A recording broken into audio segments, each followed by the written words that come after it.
Hi there, welcome to the refurbishment of my Great Plains Trainer 60. Now this is a 60-inch wingspan high wing trainer and it is absolutely lovely. I mean, this was part of a build series a couple of years ago and I have flown it. It's so much, it's just an absolute joy to fly. But when I covered it, when I made it about 2 years ago, I made the mistake of using Easycoat. And I've done a review of Easycoat. If you want to have a look in the description below, there'll be a link to it. But it is awful shocking stuff and it's starting to come off. It's essentially a clear plastic with a glue, coloured glue, and you can see we've got the coloured glue here that's stained the balsa. But anyway, in the last video we got all of that stripped off except for the tail assembly, but we've got it off the fuselage. It was mainly coming off around the engine bay here, but it didn't come off too bad in the end. But it's like I say, it's horrible stuff.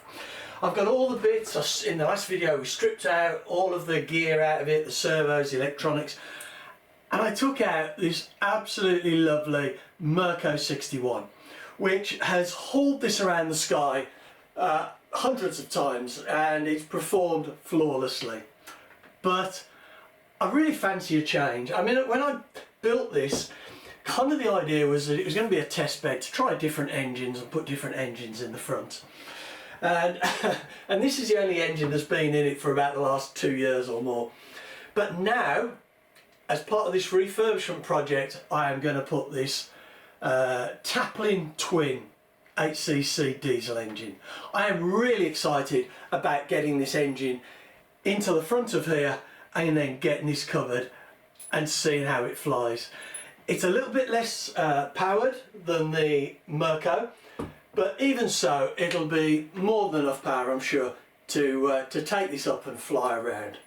So anyway, in this video, in this video we're going to be fitting the engine and the fuel tank and anything else that needs doing before I start the covering. I think it's just really doing the engine, the fuel tank, oh, and a bit of fuel proofing around the front where I've sanded it and cleaned it up. So I've got a couple of engine mounts here, undrilled, never been used, and I'll show you how I'm going to mark them up to accept this Taplin Twin, and then we'll get it fitted into the engine bay. Right, now before I start trying to screw these engine mounts to the firewall in the engine bay, I want to get the engine mounted onto it. And so what I need to do is just place the engine in position like that. And if I have the engine mounts on the table like that, that will give me a nice square mounting. It's not as if I just try and hold it in my hand, I might get one of the mounts kind of slightly offset. Okay, that's usually exaggerated, but if I put it on the table and then mark it up, that will make it a lot easier. And to mark those holes, what I'm going to do is I'm going to put on some masking tape on the surfaces that need to be drilled. I'm then going to put the engine on and I'll mark through the holes. Please, please, please, if you're doing anything like this, don't put the engine on and just drill through the holes. I've seen it so many times and it just damages the holes. You cannot do it without making these holes bigger and essentially ruining your engine, to my mind. So I'll get the tape on and we'll have a look how I'm going to do that. Right, well, I've got tape on my engine mounts. I wanted to use my this white tape or cream coloured tape, but it wasn't sticky enough. It's really old, so I've ended up using some blue stuff, which is just as good. And so I've got those on the bench like that, and what I'm going to do is I'm going to put the engine like that up against the bearers. There we go. And the mounts are square on the table because they're sat on the table. I've got the engine propped up a little bit here, and what I've got is I've got a 3mm. I'm going to bolt the engine on with 3mm eventually, and I've got a 3mm machine screw. Now the way these are machined is they often have a little bit of a dip in the middle and a little bit of a cutting edge around the outside, just the way they've done the thread. And what I'm going to do is, once I've lined the engine up, which I think that is in the correct place, I'm going to put on my screw onto there. I'm going to make sure these are pinched together so it's all nice, and then I'm going to put the machine screw in, and I'm just going to rotate it a little bit, and we can take that out, we can put it in there, and we can go around and do this to all 4 screws, and then I'll show you what it looks like. It just leaves a little circular mark where we need to drill the hole. Right, so now we've got these marked up. You can see the circular holes there where we need to drill our holes for mounting the engine. So I'm going to get this set up in my pillar drill, and we'll get these drilled.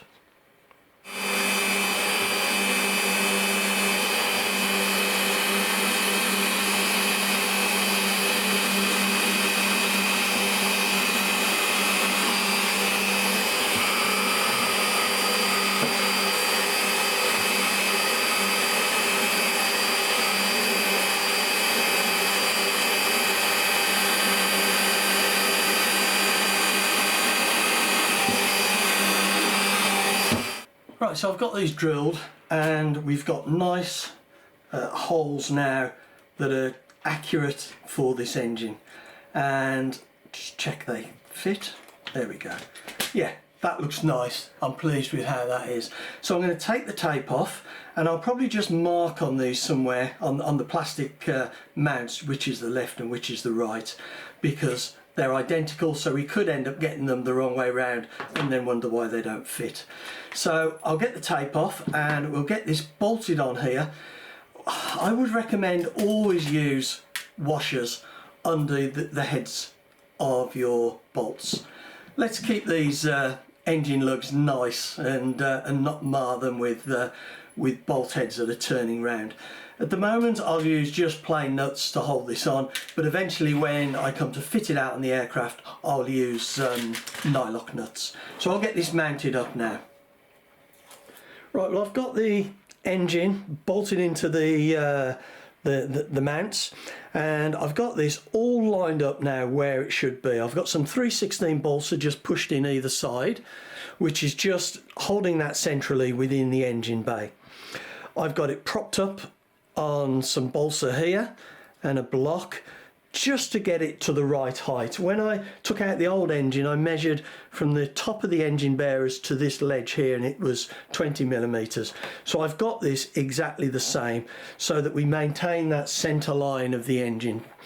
Now the top mounting holes are almost there, they're not quite, but what I'm going to do is just file them a little bit with my round diamond file. I just need to make them slightly, I need to take them that way inwards a little bit, because this is slightly narrower than the other mount, and slightly up a bit, but it's only a couple of mil to make them fit, which I'm not fussed about doing it, so it'll be fine. The bottom holes, the 2 bottom holes though, will need to be completely re-drilled, because the old mounting holes from the other mount are about 5-6 mil, quarter of an inch lower, so they're obviously no good, and I'm not going to file those out. I'll just drill them. So I will get on and get this mounted. It's looking good in there, isn't it? I really like it. Right, well, I'm now trying to work out how I'm going to set up the linkage for the throttle. You can see we've got quite a large throttle arm sticking out here, and I've cut out quite a lot of balsa here. I really don't care, it's just aesthetic, there's nothing structural, and it can easily be added back at a later date if I wish, but it's quite nice being able to see the carb, and I had no choice.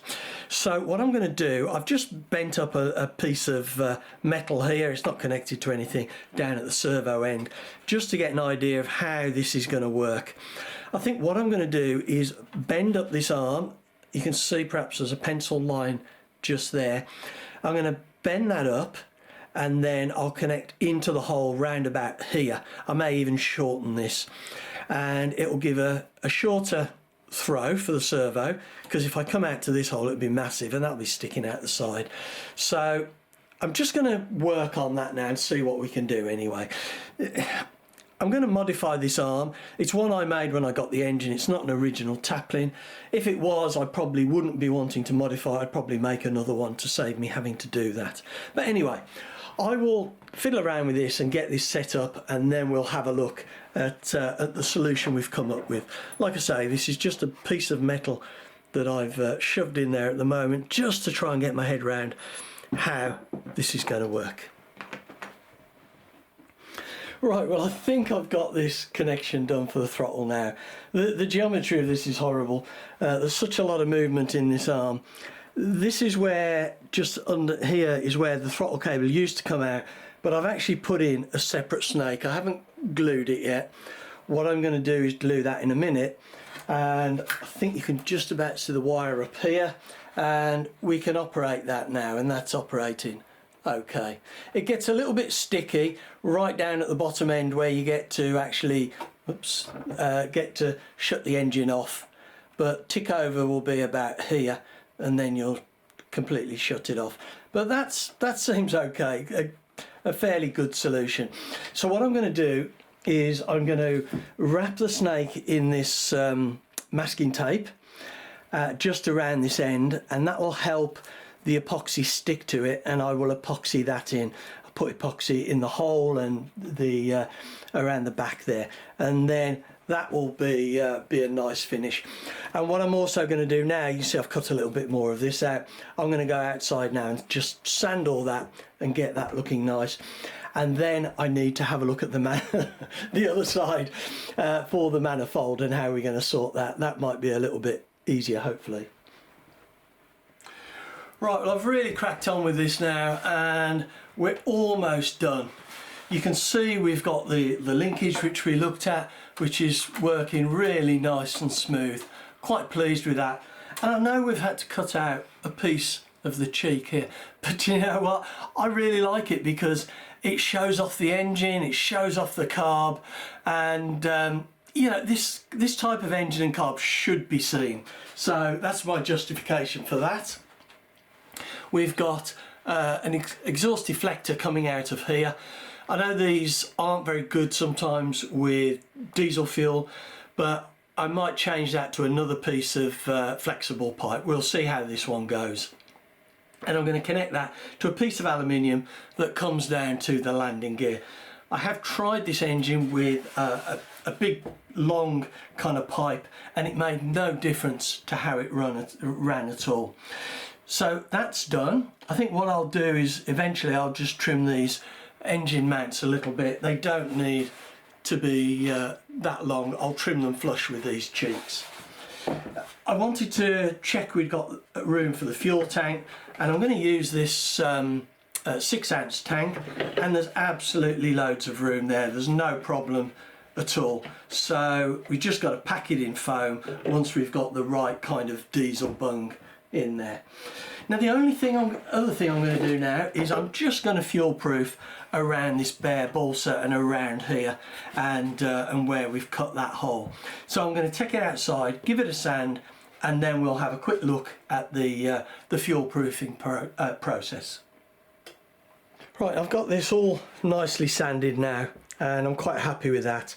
And what I'm going to do is mix up some epoxy, and I'm going to thin it down with some 95% ethanol, and that'll just make it runny enough that I can brush it on the areas that I want to fuel proof. And the areas I'm going to fuel proof are around these cheeks here, where the covering is going to come up to this edge here, I think. I might bring it down, actually. I'll probably bring it down there, thinking about it, but I'll still do this area. I'll do here, I'll do around the edges here, and of course I'm going to do around the hole where the exhaust is coming out, and I'll do a little bit in there. I need to be careful though not to get it into the snake. In fact, what I will do is put in just a little bit of tissue just to block the hole up, I think, that I can then pull out once I've done it. Now I'm going to mix up the, actually if I push that in, and then I can push it out with a little bit of wire. Now I'm going to mix this up on my scales, if I can zero them. And I quite like doing it on the scales because it just allows me, because if you're going to mix up a lot, it just allows you to kind of measure it a little bit. And I'll do 3 grams of each. I'll wait till it just ticks over onto the 3. There we go. And the same with the resin. Wait till that ticks over onto the 6.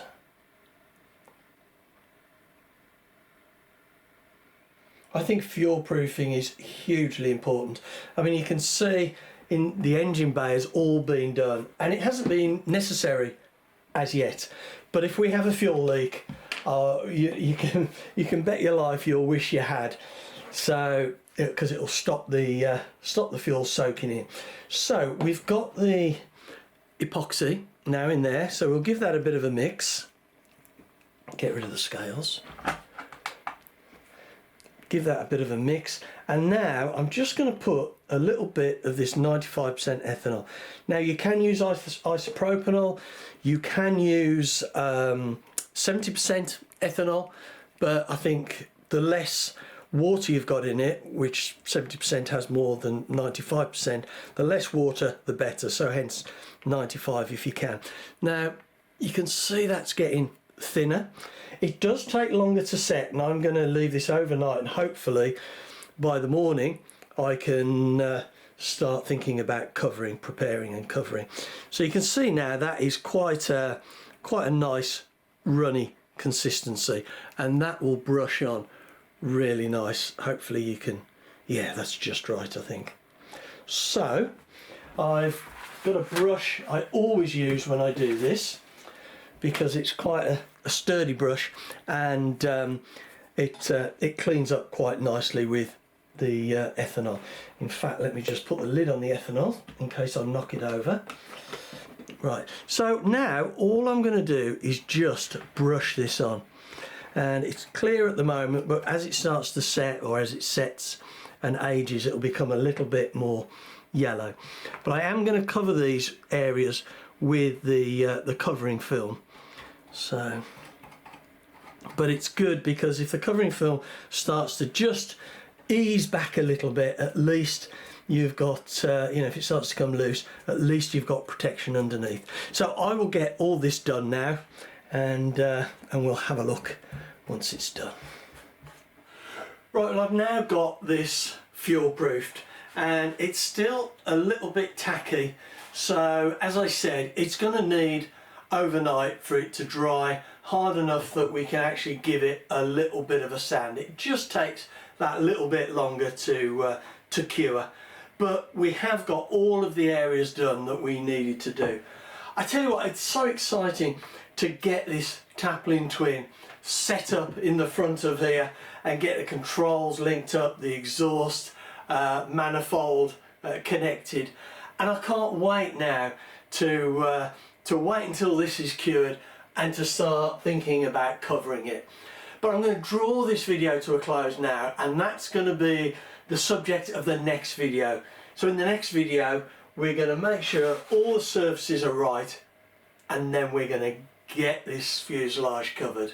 Can't wait, and I need to give some thought as to what colours I'm going to do, because I am going to do it slightly different, and I want to tie in with this blue and red at the back. Anyway, I hope you've enjoyed watching. Please come back, see how we get on in the refurbishment of this Great Plains Trainer 60, and of course fitting this absolutely gorgeous Taplin Twin. Thanks very much for watching.